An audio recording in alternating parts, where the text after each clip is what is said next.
We are running out of time. What are you going to do with the time you have left? I say that if you don't reposition yourself, you could miss the best time in your life, in this season of life. Because we have got to change the way we think. We have got to change the way we function. We have got to change the way we deal with issues. And the reason that you have to begin to reposition the way you think and the way you function and the way you feel is that we many times are stuck between the lines of limited thinking and limited people and limited ideas and limited philosophies, and there's something creative down inside of you saying, let there be. You need to walk into a situation where you've been locked up and tied up and tangled up and say, let there be light, let there be healing, let there be books, let there be change in this city. You have tried 4 or 5 or 6, 7, 8, 9, 10 different things.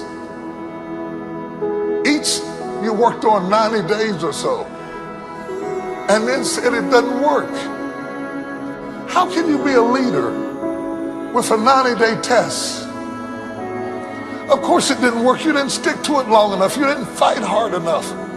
You didn't do what it took to win, and rather than to correct it and get it right, you walked away from it and tried something else. And for the last 10, 15 years of your life, you've been on the run from one thing to the next thing to the next thing, trying to make all this stuff work. Stop it. Stand still. You have to have the courage to live with the pressure and the criticism. New levels bring new devils. You have to be tough. You have to be tough to be able to stand it. It's tough for keeping your kids encouraged while you secretly worried to death yourself. It's tough for getting ready for a birthday and don't have a birthday gift. It's tough of not being able to get the light bill paid and the water bill paid. It's tough. But what do we do with these moments? Do we just have them and go back home and wait for the next one? Almost like junkies getting a fix or smokers smoking a cigarette? Are we just habitually addicted to moments without being able to take that moment and use it strategically to do something in our lives? You do not have to accept it the way it is. Somewhere down inside of you there is creativity. We've got to break out of the barriers and the limitations and get outside of the box. Something is about to happen in your life. You've got to take it one day at a time. And when you get to the end of the day, you say, I'm not finished, but I've done everything that I was supposed to do for that day, for that time, for that season. Your season is shifting. You will be able to do now in a way that you have never been able to do it before. You haven't sung your best song. You haven't preached your best sermon yet. You haven't thought your greatest thought. You haven't written down your greatest idea. You haven't dreamed your best dream. Baby, you haven't laughed your best laugh. You haven't had your greatest day yet. It's somewhere inside of you. You're a miracle looking for a place to happen. You have got all kinds of things locked up inside of you that are about to come forth for such a time as this. The time is right. The stage is set. The conditions are in order, and something awesome is about to happen in your life. Don't let anybody tell you you're too young. Don't let anybody tell you you're too old. Don't let anybody tell you you're fitted. Every day you wake up in the morning, it's a sign the best is yet to come. This is my moment, and I am determined to live it.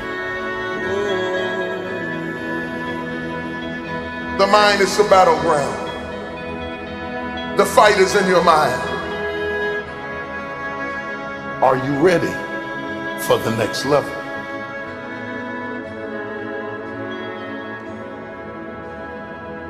What are you going to do with the time you have left?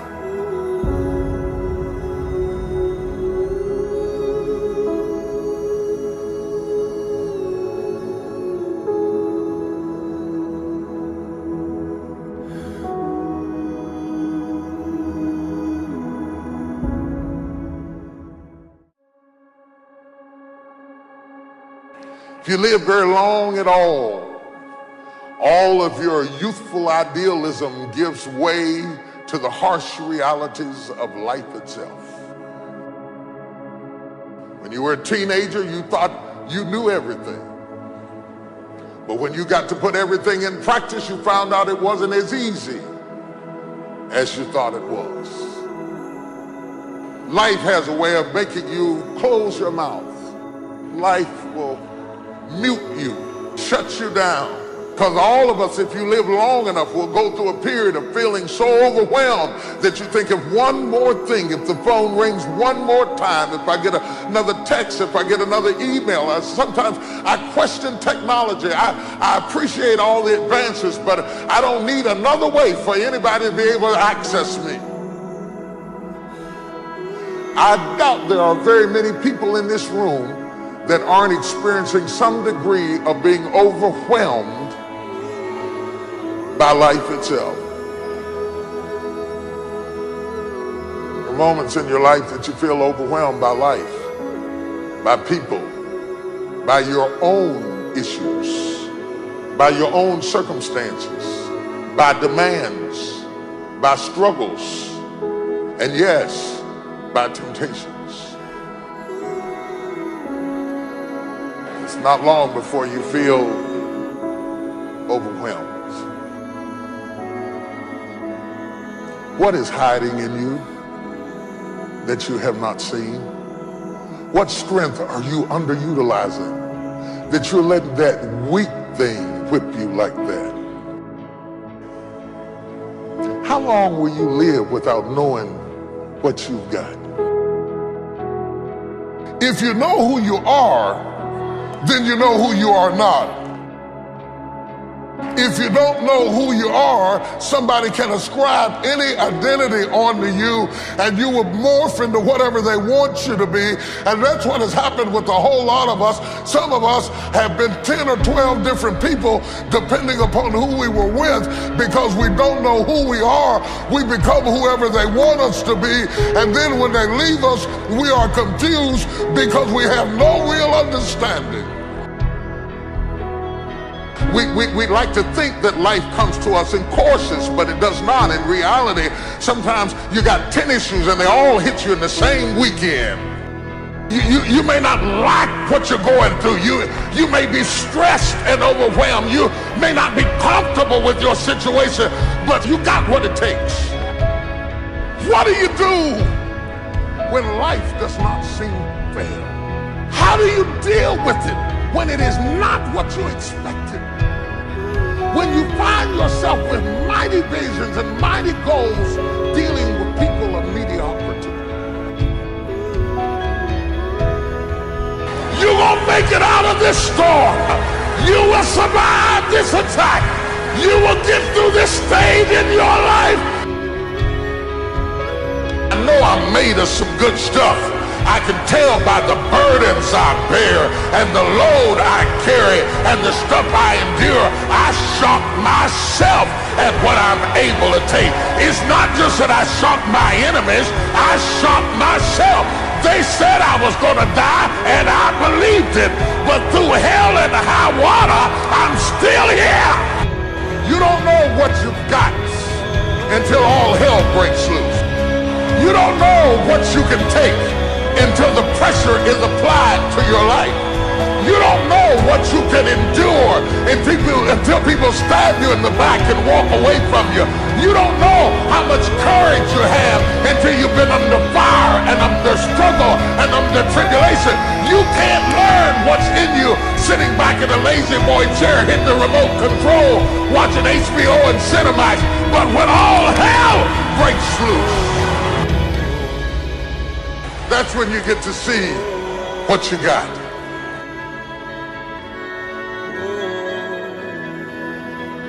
Experience kills off the weaknesses. Your childishness begins to die. Your fear begins to leave. Because what you're going through does not intimidate me. It intimidates you.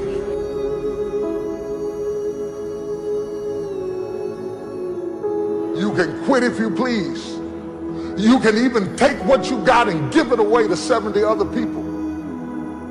But you got what it takes. Because whatever you gave them came from you. You have what it takes. What are you going to do with the time you have left?